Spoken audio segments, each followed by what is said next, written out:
The objectives of this presentation are to set the scene for the remainder of the summit, define just what employee engagement means, and clearly outline specific ways in which this can be achieved. Just very briefly, the Workforce Management Group was formed in 1994 in Sydney. We sold the company to IBM in 1997, took it back in 2000, and continued to provide consulting support in Australia, Melbourne and Adelaide in Australia. I came here in 2003. We started working on a variety of projects in 2004, and we were finally registered in Bahrain in July last year as a regional human resource and organisational consultancy. As you can see, myself, my colleagues, particularly with grey hair like mine, we've got something like 100 years' experience across the spectrum of human resources between us, so have a fair deal of understanding of the issues that we're talking about today. Let me set the scene. The subject of employee engagement is something that my company has spent considerable amount of time recently looking at and studying, supported by the need to advise clients on how to deal with the impact of the global financial crisis and the subsequent regional unemployment that occurred in large numbers and the turmoil precipitated by these large-scale job losses. One area that we looked at very closely was this year's Fortune's World's Most Admired Companies list, and this revealed some surprising results. As these top-rated firms emerged from the downturn, they're reporting that their employees are more motivated than ever. At a time when you might expect staff to be ground down by the rigours of recession, this seems to be contradictory. Or is it? Their findings showed that one thing that distinguished these companies from their peers is a strong focus on employee engagement. For them, motivation and the ability for people to translate this into action is a critical sustaining force in tough economic conditions. When we looked at some of the benefits cited by these companies, the source of this sustained force became clear. For example, 94% of the companies surveyed said employee engagement programs had reduced staff turnover. Given that the cost of replacing an employee can be up to 150% of the salary, cutting turnover saved money when savings were really needed. A similar percentage of these sample companies saw that engagement was also a source of competitive advantage. And around 85% reported better customer relationships and fewer employee problems as a result of their engagement efforts. This shows that these companies are getting a performance edge from their motivated staff. It's perhaps why more of them are now promoting their positive stories about employee engagement to investors, to customers, and prospective employees. They've got a story to tell. And taken together, these benefits appear to be counteracting the negative events that so often accompany a downturn or the economic crisis that we've recently faced. These companies report a 50% lower level of hiring freezes, layoffs, and compensation freezes than their peers. So what is employee engagement? Most of you have probably seen the movie Jerry Maguire with Tom Cruise and Cuba Gooding Jr. And Tom Cruise at some stage says to Cuba Gooding, "What can I do for you?" And Cuba Gooding replies, "Show me the money," that famous expression that everyone has heard. Unfortunately, there are many employers who think that that's the key to employee engagement.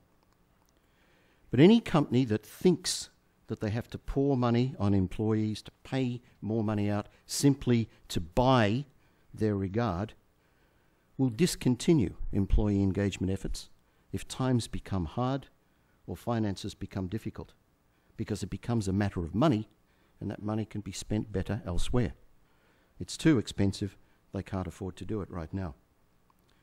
Problem is, in fact, that you can't afford not to pay attention to engagement, especially employee engagement scores regularly account for up to 50% of the variance in customer service scores. That is, those companies that report excellent employee engagement measures get up to 50% better responses from their customers in terms of their opinion on how well they're serviced, how well they're looked after, how well the company delivers on its promises. 50% better by having better motivated staff. A disengaged employee can cost you up to 30 times as much in safety-related incidents. And disengaged employees are over 85% more likely to leave your firm.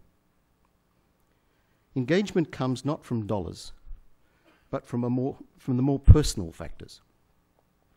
So let's define employee engagement. It's the level of connection individuals have to the organisation and their willingness to apply discretionary effort to improve individual and business performance.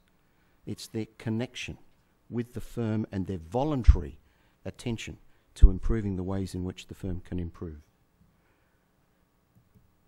Fundamental to this willingness to go the extra mile and feel connected is employee trust. Trust is found, I think, in three characteristics in the workplace. Firstly, trust grows out of the ability to perceive others, particularly management, as credible.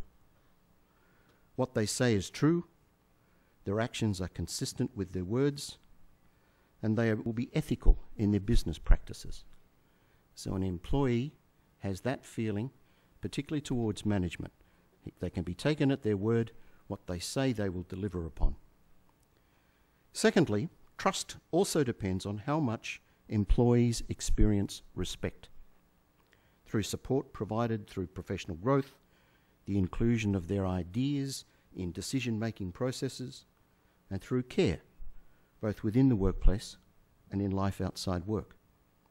And finally, trust grows out of the sense that one will be treated fairly by others, that regardless of position or personal characteristics, one can expect a certain level of fair and equitable treatment by people within the organisation, both in terms of pay and benefits, career development opportunities, and just the resolution of problems or concerns as they arise. I'd go so far as to say it's impossible to be recognised as a great place to work or a best employer without achieving these levels of trust within an organisation.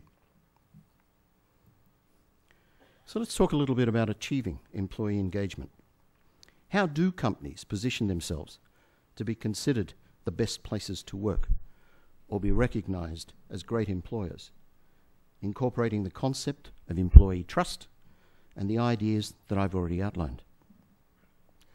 They do so by creating a genuinely appealing workplace, one where current and prospective employees want to spend their waking hours, are happy to work there, are happy to go there, look forward to going to work each day. That is, creating a great place to work. For instance, many companies now profess a corporate-wide objective of becoming an employer of choice. And I must be asked about this every single time I go and talk to major organisations. What do we do to make ourselves an employer of choice? It's almost become so common as to totally devalue the concept. But the idea is still there. It's a worthy goal indeed. Unfortunately, most senior executives typically relegate the issue of becoming an employer of choice to the Human Resources Department. It's not their problem, it's an HR problem, which almost instinctively means that the HR department generally recommends more and new benefits. The show me the money approach.